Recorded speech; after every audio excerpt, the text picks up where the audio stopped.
Package here says live reptiles, fragile, handle with care.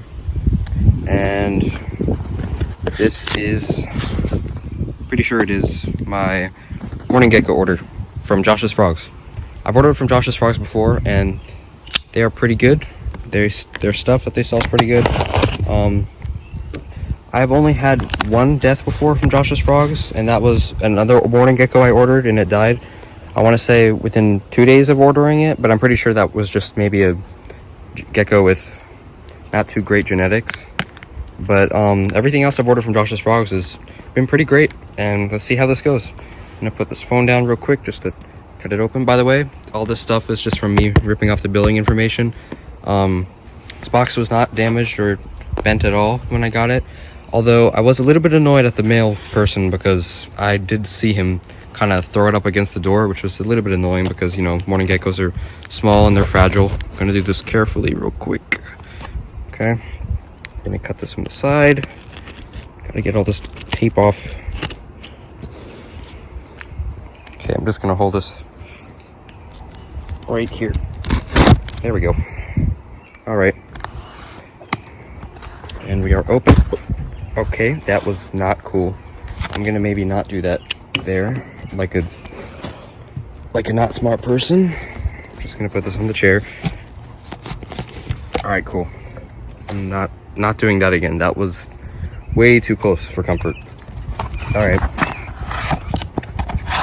Okay, we got the Josh's Frog morning gecko basic care. By the way, when you order an animal, don't only do stuff off of this. Definitely do a lot of research before you get it, please. Although this is helpful and this is cool. Thank you, Josh's Frogs. Got this little thing. Thank you letter. All right, let's see the morning gecko. I did order one Hawaiian morning gecko. Let's see how it's doing. Got cool packs. They feel cold. I don't know if they were warm before, but I don't know. So, okay, this is also cold. I don't think it should be cold because they are tropical animals. They are from Hawaii and I'm pretty sure Malaysia and other places. Okay, I think it's probably in this bag. Let's open this up. I don't know if they're from Malaysia or not, but I definitely do know that there's a species in Hawaii. They are awesome geckos. They are small, and yep, it's in here. They are tiny geckos, and they are pathogenic, which means they basically clone themselves. So one day, if you have a pair of adult morning geckos, they will clone themselves, and you'll have a bunch of tiny geckos. But the adults are cannibalistic, so you got to be careful with that. Here's the morning gecko. This tiny little dude. I mean, girl. They're all female. But yep. All right, gonna take this out. Gonna take this stuff away. All right, I got the morning gecko here, and I have one other morning gecko in here. I'm actually really curious to see how they're gonna react to each other. Gonna pop this open real quick. Other hand, switch hands. So with this enclosure, I did make it from a snack bottle thing right here. The reason I don't have any sticks or anything up here, as people who are watching this, if you know a lot about morning geckos, they are arboreal, which means they like to climb. I tried putting sticks in here before, but it started molding, so that was really unfortunate. I had to take it out. I replaced it with this Parmesan cheese bottle. I filled it with rocks to just look like the environment and give it a bit of heft. I think in the future, I'm probably gonna maybe buy like a fake stick and glue it from the top and go to the bottom here, so it gives a big climbing place. Just so it, you know, so the geckos feel comfortable and can go climb and stuff, because they can't really stick to this very well, although they can stick to it. One funny thing that I did notice was the morning geckos. I got the one that's already in here. I got it as a juvenile. These are both juveniles. They don't get much bigger than this. Full size, they are about 3 inches. So actually, yeah, this one's probably gonna get a bit bigger. But they're very small geckos. When I first got the one that's already in here, it managed to squeeze its way into the thermostat here, and I got freaked out, was scared. I thought it was stuck, so I cut it open very carefully. And this is just one of its hides it uses regularly now, and I'm not too concerned about it anymore. Never had any problems with it, just kind of lives in there. When you're keeping multiple mourning geckos, you're going to want to have multiple hides because of the fact that they do live together fine, but they want to have their own territories because they do have a kind of a gecko hierarchy with one dominant gecko, and then depending on how many others you have, a whole bunch of other non-dominant geckos. So they will fight over food if you have only one area where there's food. So I'm going to put food up here and up here.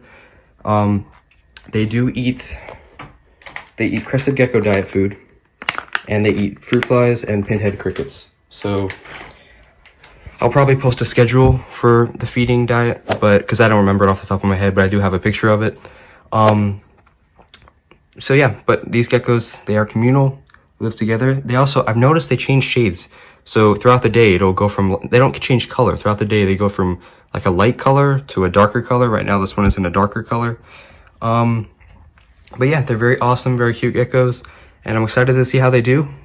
I will update you guys on if they start fighting or anything like that, but they are definitely awesome geckos. I'm gonna cut this one open real quick and put it inside here. I will make a tutorial video on how to actually make something like this, like from a snack box to a actual enclosure, because these are really cheap and really great compared to, you know, spending a lot of money on something like this. But yeah, I will make something in the future on that. Let me just cut this open and I'll be right back to the video. Has been cut, knife is right there. I'm going to very carefully open this. In the tutorial video, I'll show you how to do stuff like this. You want to cut 2 slits in the top of the container just so you can open it slightly without opening the whole thing, because these geckos are very speedy, and if they get out, you're slips. Minimal chance you're going to ever catch them again. So the gecko in here right now is hiding somewhere down there. That's why I'm not too freaked out right now. So I'm just going to take the whole lid off, hiding somewhere in the moss over here. I don't think I can see it right now, but I'm going to open this container very carefully. I'm going to put it down here, and we'll see if the gecko will come out. Pretty sure it's buried in that moss. I'm going to very carefully move the moss. I think I'll just keep this moss in here because, you know, why not? It's moss.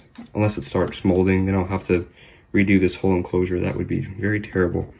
But along with having multiple spots to feed them and stuff, you also want multiple hides, so they have their own small little gecko territories. These geckos do like it humid. I try to keep it at 70 or above. Not in the 90s though. If you get in the 90s, that's way too much. But anywhere between 60 to, I want to say, maybe 60 to 85 is a good humidity range. I'm not an expert, so do your own research if you do decide to get them running geckos. Temperature is also a little bit high. This is all in Fahrenheit, by the way. You want it generally not above 80 degrees because they will not cook, but they will be very uncomfortable. And oh, here it comes. Let's go. Out in the container you go. All right, now I'm closing this very quickly because they are fast and I do not want to risk it. But yeah, back to temperature. You definitely do not want the temperature to be over 80. You want it to be in the good 70s range, above 60.